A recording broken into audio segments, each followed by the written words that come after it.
for steps to build healthy personal finance. Learning how to manage your personal finances and budgeting independently of your specific financial situation should definitely be one of your priorities this year.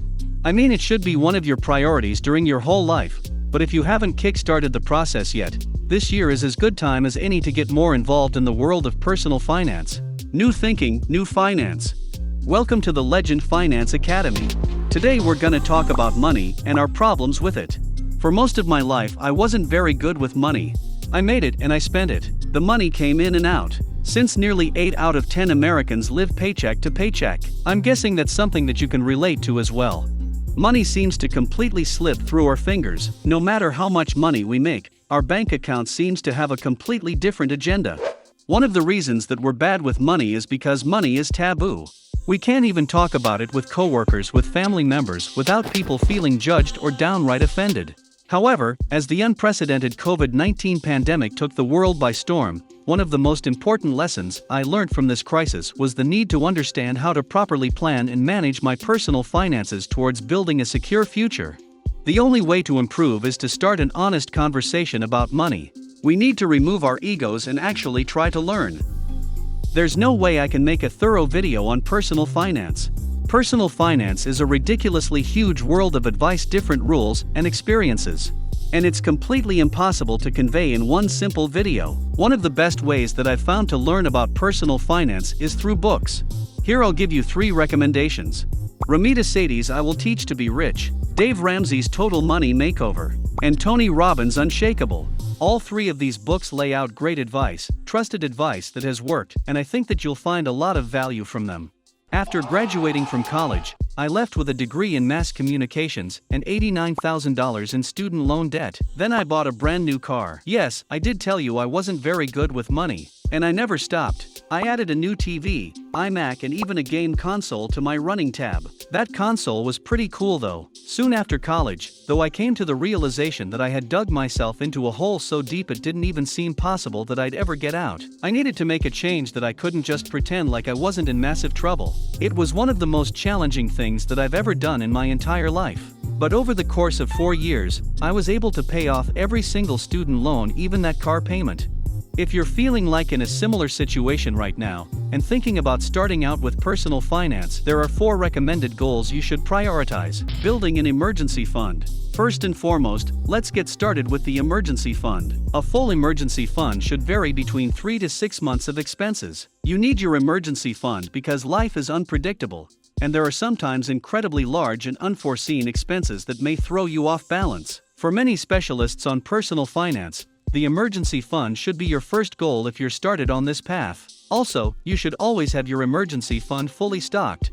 That means, if for some reason you need to use your fund, all of your saving priorities for other secondary goals should be dropped to restock the emergency fund again. Budgeting and tracking. This is a fun part. I have a lot to say about this, but let me be honest first. We buy a ton of shit and we convince ourselves in a lot of sneaky ways. Not all advertising is bad, but a lot of it is driven to make us feel as if we deserve the indulgence. You've worked so hard, you deserve this handbag, these sneakers, or this watch. But the truth of the matter is that what you deserve is to be debt-free.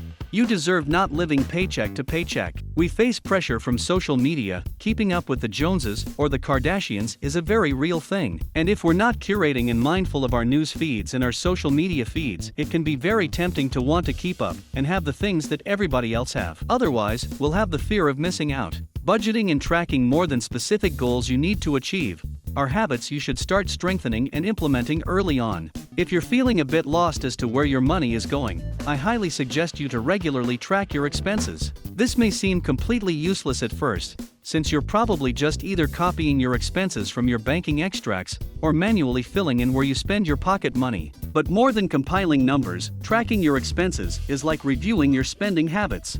You'll find out how regularly you're spending money and where you're able to cut or not. Trust me, most of you will get a heck of a surprise when you start doing this. Personally, I track my expenses daily with Google Spreadsheets, simply because I can access it anywhere without worrying about the integrity of the file. I will link down below an empty template of my current expense and budgets tracking spreadsheet, in case you don't want to build it from scratch. For instance, make sure you're categorizing your expenses, so you can really dig in and see which categories are representing the biggest slice of your budget. Add comments and set reminders. Signal which expenses were unnecessary and which you want to avoid in the future. And signal which expenses represent something you may either reduce or eliminate altogether. Ask yourself questions like, can I live without it? Do I need it? Can I afford it? Can I lower or cut back on this expense? These questions will help you reduce your expenses bit by bit. The 50-30-20 rule is a general budgeting rule that's very famous, and it states you should spend 50% of your income for necessities, like housing and bills, 30% for wants and personal purchases, and 20% for financial goals like paying off debt or saving for retirement. Taxes and financial schedules. Unfortunately, personal finance is not all about saving and tracking and reducing expenses. For instance, if you have 10 bills to pay, and they spread out across your monthly calendar, schedule to pay the 10 bills on the due date of your first one. Even if you're anticipating your payments, you're paying everything in time, and you will avoid thinking about it for an entire month. It ensures that whatever is left in your account is for your personal spending, making it much easier to manage until the end of the month. This is all about saving your bandwidth and making the most of your limited time. If you still don't know what bandwidth is, check out this link at top right. You need to make sacrifices. After realizing I was trapped, I ceased the lease of my fancy downtown apartment and moved into a suburban apartment with 2 roommates. I didn't date much, didn't spend much. I didn't go out much because I knew that I had to make some sacrifices to get to a point when I could start to take risks. You have to be completely clear with why you're doing this in the first place. Why do you want to be debt-free? Why do you want to have financial freedom? When we truly understand, everything else comes a little bit easier when we think about having the security and safety, being able to take care of our family and our friends if they run into trouble.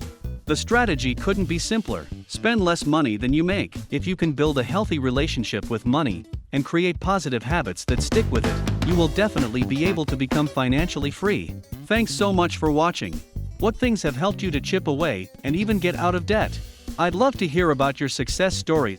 We aim to create entertaining videos on finance, business, and life in general. If that sounds like something you'd be interested and you'd want to tune in for more, hit the subscribe button and hit that notification bell as well.